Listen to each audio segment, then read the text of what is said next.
talaga naman. Come on, let's rock and roll to the world. Here we go, listen up yo. Napadaan sa sabungan, may nagsisigawan. Nung aking tingnan, manok na pula, mukhang matapang. Ang pera ni Mrs. na dapat ay ihulog ko sana sa Palawan. Aking pinusta sa manok na pula, mukhang tatama yan. Nagsimula ang salpukan, manok na pula, biglang tinamaan, nag-iwang-iwa na. Sa isang iglap lang ako'y kinabahan, di nakatayo, patay na puruhan.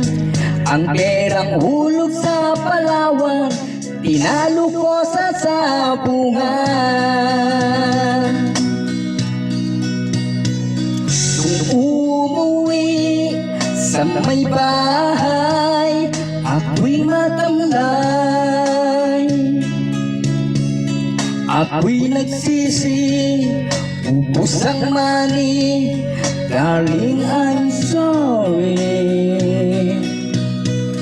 Ako'y hinaldak ng tatlong lalaki kung banda sa palengke.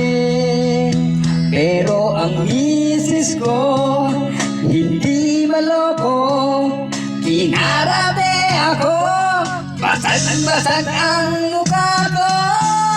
Ang darling ko ay magaling pala, siya sa taekwondo, lahat ng sipa niya ay sinabol ako. Dati rin pala siyang champion sa taekwondo.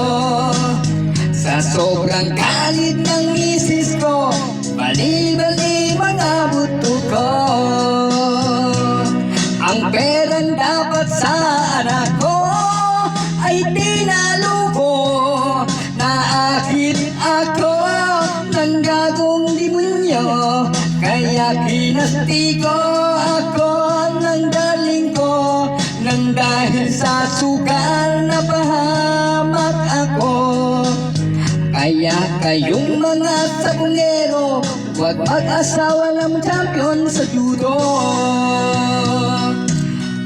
Alright guys, thank you very much for watching. Thank you very much.